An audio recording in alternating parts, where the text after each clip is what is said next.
আপোনালোকে গম পাইছেই যে বিজেপি চৰকাৰখনে শেহতীয়াকৈ এই লোকসভাৰ নিৰ্বাচনৰ প্ৰচাৰ কাৰ্য চলি থকাৰ সময়তে আমাৰ কংগ্ৰেছ দলৰ যিটো আমাৰ একাউণ্ট আছিলে সেই একাউণ্টটো আপোনালোকে মাজতে চিল কৰিছে গম পায়।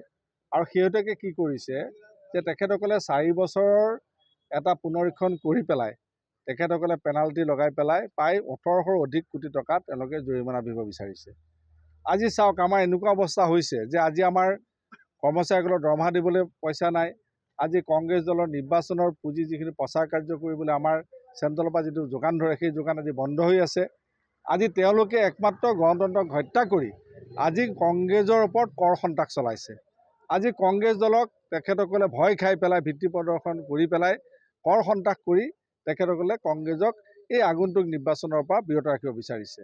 আজি আপোনালোকক দেখিছে যে তেখেতসকলে যদি 4 বছৰ তেখেতসকলৰ যদি দলৰ যদি কৰা হয় পুনৰীক্ষণ কৰা হয় তেতিয়াহ'লে তেওঁলোকৰ প্ৰায় 4046 কোটি টকা 4600 কোটি টকা তেওঁলোকে ভৰিব লাগে।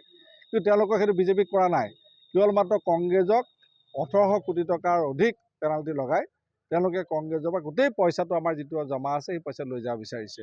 গতিকে আজি আমি ক'ব বিচাৰিছোঁ এই যিটো কৰ সন্ত্ৰাস চলাইছে ED আৰু IDক ব্যৱহাৰ কৰি এইটো বন্ধ কৰিব লাগিব।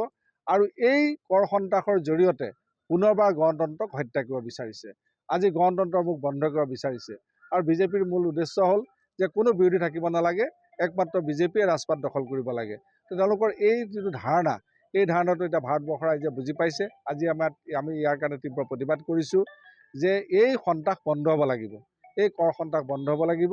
আৰু অনাগত দিনত ইণ্ডিয়া মৰ্চাৰ গভৰ্ণমেণ্ট হ'লে আজি যিসকল ED ID অফিচাৰে আজি সন্ত্ৰাস চলাই আছে তেওঁলোকৰ ওপৰত যে ব্যৱস্থা কংগ্ৰেছে নল'ব সেইটো কোনো মানে নাই। তেওঁলোকৰ ওপৰত কংগ্ৰেছে ব্যৱস্থা ল'বলৈ বাধ্য থাকিব। আপোনালোকে গম পাইছেই যে বিজেপি চৰকাৰখনে শেহতীয়াকৈ এই লোকসভাৰ নিৰ্বাচনৰ প্ৰচাৰ কাৰ্য চলি থকাৰ সময়তে আমাৰ কংগ্ৰেছ দলৰ যিটো আমাৰ একাউণ্ট আছিলে সেই একাউণ্টটো আপোনালোকে মাজতে চিল কৰিছে গম পায়। আৰু শেহতীয়াকৈ কি কৰিছে যে তেখেতসকলে 4 বছৰৰ এটা পুনৰীক্ষণ কৰি পেলাই তেখেতসকলে পেনাল্টি লগাই পেলাই প্ৰায় 1800 অধিক কোটি টকা তেওঁলোকে জৰিমনা দিব বিচাৰিছে। আজি চাওক আমাৰ এনেকুৱা অৱস্থা হৈছে যে আজি আমাৰ কৰ্মচাৰীসকলৰ দৰমহা দিবলৈ পইচা নাই।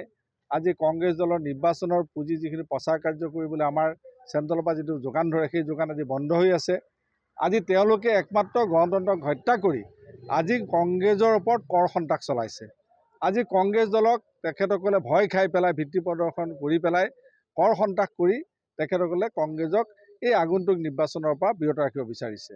আজি আপোনালোকক দেখিছে যে তেখেতসকলে যদি 4 বছৰ তেখেতসকলৰ যদি দলৰ যদি কৰা হয় পুনৰীক্ষণ কৰা হয় তেতিয়াহ'লে তেওঁলোকৰ প্ৰায় 4046 কোটি টকা 4600 কোটি টকা তেওঁলোকে ভৰিব লাগে। কিন্তু তেওঁলোকক সেইটো বিজেপিক কৰা নাই, কেৱল মাত্ৰ কংগ্ৰেছক 1800 কোটি টকাৰ অধিক পেনাল্টি লগাই তেওঁলোকে কংগ্ৰেছৰ পৰা গোটেই পইচাটো আমাৰ যিটো জমা আছে সেই পইচা লৈ যাব বিচাৰিছে। গতিকে আজি আমি ক'ব বিচাৰিছোঁ এই যিটো কৰ সন্ত্ৰাস চলাইছে ED আৰু IDক ব্যৱহাৰ কৰি এইটো বন্ধ কৰিব লাগিব। আৰু এই কৰ সন্ত্ৰাসৰ জৰিয়তে পুনৰবাৰ গণতন্ত্ৰক হত্যা কৰিব বিচাৰিছে। আজি গণতন্ত্ৰৰ মুখ বন্ধ কৰিব বিচাৰিছে।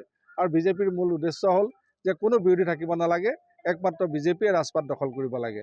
তেওঁলোকৰ এই যিটো ধাৰণা এই ধাৰণাটো এতিয়া ভাৰতবৰ্ষৰ ৰাইজে বুজি পাইছে। আজি আমি ইয়াৰ কাৰণে তীব্ৰ প্ৰতিবাদ কৰিছোঁ যে এই সন্ত্ৰাস বন্ধ হ'ব লাগিব, এই কৰ সন্ত্ৰাস বন্ধ হ'ব লাগিব। আৰু অনাগত দিনত ইণ্ডিয়া মৰ্চাৰ গভৰ্ণমেণ্ট হ'লে আজি যিসকল ED ID অফিচাৰে আজি সন্ত্ৰাস চলাই আছে তেওঁলোকৰ ওপৰত যে ব্যৱস্থা কংগ্ৰেছে নল'ব সেইটো কোনো মানে নাই। তেওঁলোকৰ ওপৰত কংগ্ৰেছে ব্যৱস্থা ল'বলৈ বাধ্য থাকিব।